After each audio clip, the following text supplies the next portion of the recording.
then Mike. Tony, you were not thrilled with the defense in Tallahassee, but it did not end up costing you the win. What were the issues, the main issues that ended the court tonight?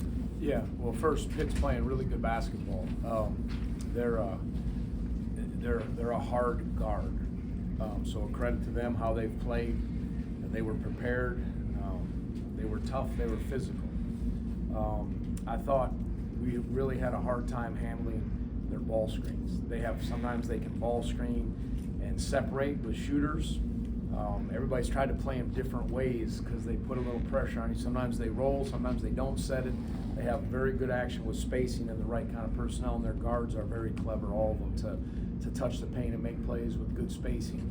We didn't do a good job defending the ball screens, and we probably gave up 4 or 5 unforced errors in the first half that gave them threes, and you can't do that against an offensive team like that. We're gonna have a harder time containing the dribble, and then when you look at the offensive rebounds, at times we unplugged. It takes a real sound, tough-minded effort defensively from start to finish against a team like this that's playing this well and has that kind of attack.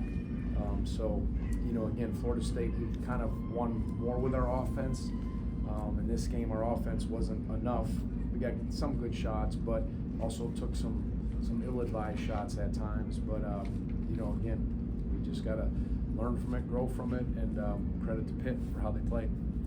Mike and Hank. Tony, obviously their three-point shots were the difference, but there was a stretch when Reese picked up his 3rd foul. He had to come out. They went on that little run, and it felt like that's maybe where they kind of got enough separation. How big was that moment? Yeah, it could have been. I mean, obviously, Reese did play 33 minutes, but that stretch, I don't know what they separated the score to, but we were playing, we kind of were, when we got it going, we were sort of exchanging baskets with them. We couldn't come up with a tough stop. And we'd have a good play that was either an offensive rebound or we just had a breakdown, but they had us, they had us guessing.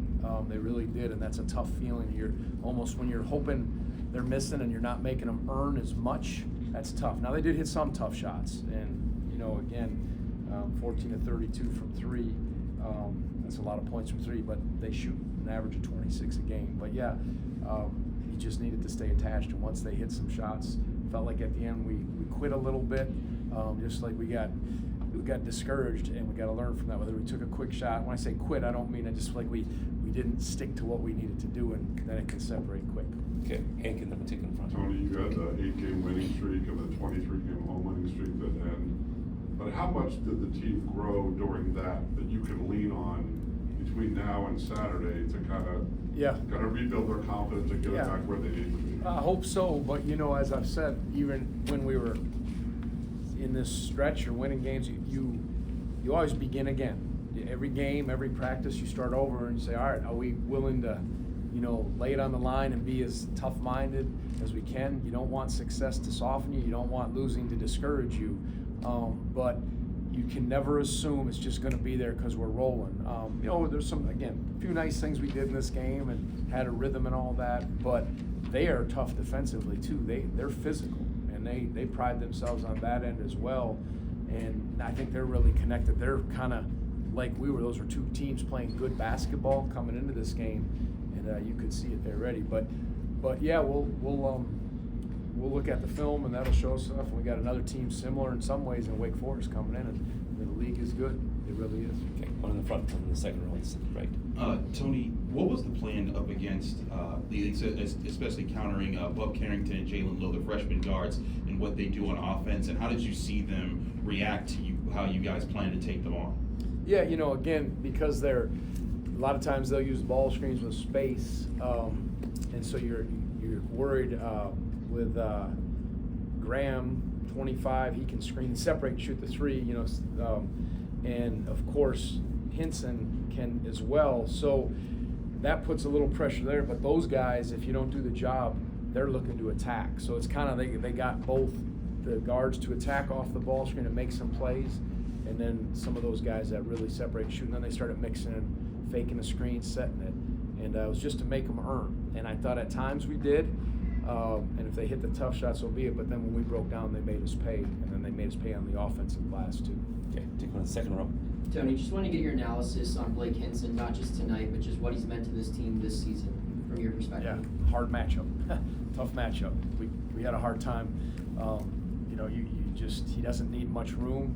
We know he shoots 8 threes a game, makes, you know, a good clip of them for sure. But he's more than just a shooter. He's physical. He's got fakes. One time we were undisciplined in our post trap because we switched to separate and just split. Saw him do that to many teams. Split it, drew fouls, and you know, he's you know, that we couldn't handle him tonight. Okay, David.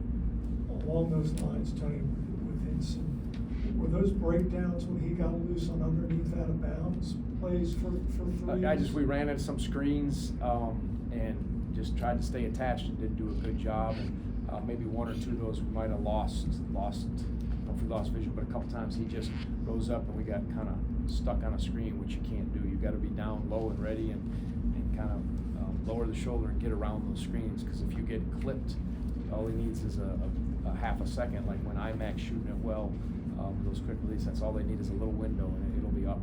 Okay, one last one here, Mike in front. Tony, 9 for 13 from the free throw line. It seems like all year that there have been some points left there. What do you see in practice? At this point, is there anything you do to change that, or you just have to hope they go now? Yeah, no, I mean, we shoot a lot of them. We try to put them in pressure spots and get a lot of reps, and guys get them on their own, and that's important. And I think the end of the first half was that was a tough way also to end. You know, when you talk about some of those breakdowns there that we've got to grow from. But free throws, yeah, you're going to be in games that are going to be tight, and you're going to need those. I don't know how many front ends. Did we miss a couple front ends, or was it just but that hasn't been a strong suit of ours, and we're going to need to step up and knock them down if we want to keep going. Okay, thanks, Tony. Yep. Thanks.